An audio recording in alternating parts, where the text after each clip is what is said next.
Hello, this is Scott Conway with MothersRaisingSons.com, and today we're going to talk a little bit about diet. So I had a friend, I was much younger, I was probably still in my 20s, and he popped over one day and he had his 12 pack of Dr. Pepper with him. Now typically he would drink anywhere from 6 to 12 Dr. Pepper cans on any given day. And we were chatting about some stuff and how difficult some things were for him. And he said, well, you don't understand. I have attention deficit disorder. It's so hard for me to pay attention. And I told him, I'm not 100% sure you have attention deficit disorder because it would be hard for me to tell. Well, why do you say that? Because, it's so hard because, it's difficult for me to pay attention. But he said, well, just hang on a second. Suppose you have a healthy person. Can you imagine a healthy person? Have you ever met a healthy person?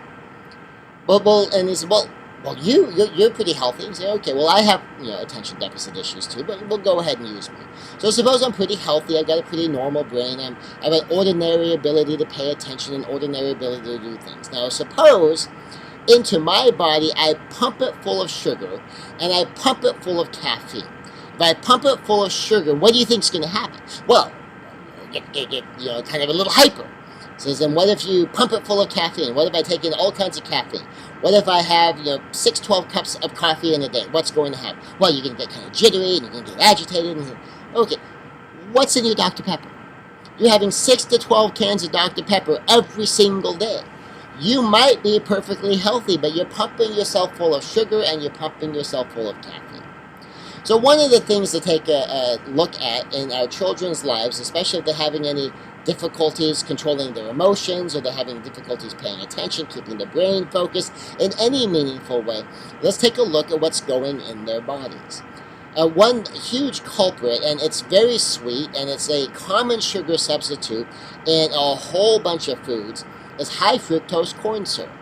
Now, high fructose corn syrup has additional health issues beyond just sugar, but just kind of think of it maybe as a little bit of sugar on steroids. And if you're going to pump a body full of high fructose corn syrup, what would you expect to have happen? So we had one boy, he would have a very sugary breakfast. That in his case, it was a separation situation, and his bio dad would have him on some mornings and would give him a super, super sugary breakfast. He'd have donuts, he'd have hot chocolate, and then off to school he goes. And we'd routinely get calls from the school saying, well, it's about 10:30, and your child is literally falling asleep in the class. Well, after checking to see if the child was sleeping, we found, okay, well, the child does seem to be sleeping. What seemed to start happening is the child was having a sugar crash. Because he was getting so pumped full of sugar in the morning, super sugary cereal, stacked that with a donut and hot chocolate, with extra sweet hot chocolate, and the child would have this hyper high and then would crash, just like a lot of other people would do too. That would certainly happen to me. And sometimes just getting control of the sugar. All that kid had to do was scale back the sugar, not even eliminate the sugar, scale back the sugar, have some healthy stuff in the morning, and then this total crash between 10 and 10:30 every morning, Dad took him to school, would suddenly taper off.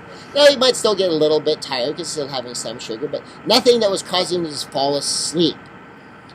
So when you're looking at being able to pay attention, if you're on a sugar high, it might be hard to pay attention. If you're on a caffeine charge, it can be a little hard to pay attention. So you just look at what's going in your child's body, and sometimes it begins to make sense. So when I'm teaching a classroom full of kids, in other words, I can tell if I have an after-school group if there's been a party at school.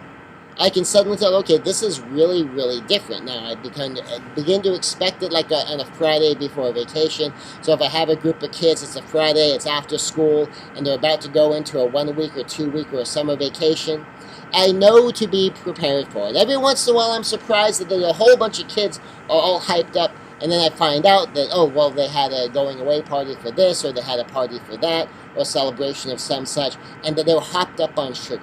So we know that happens. And because we know that happens, we need to keep an eye out for it, see what your kid's eating. Obviously, again, I'm not an extremist. I'm not saying no sugar, zero high fructose corn syrup. Even though, honestly, zero high fructose corn syrup would be probably a really good thing. But if you look at the ingredients of everything, you'll also see that's a very difficult thing to pull off.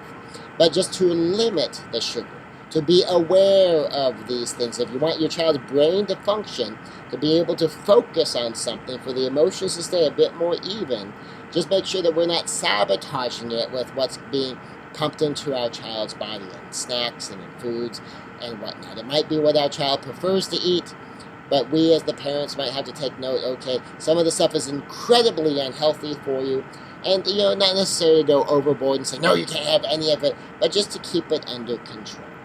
So this is Scott Conway with mothersraisingsons.com, today talking about the diet impact on attention deficit and, on our child's emotional and behavioral well-being in general.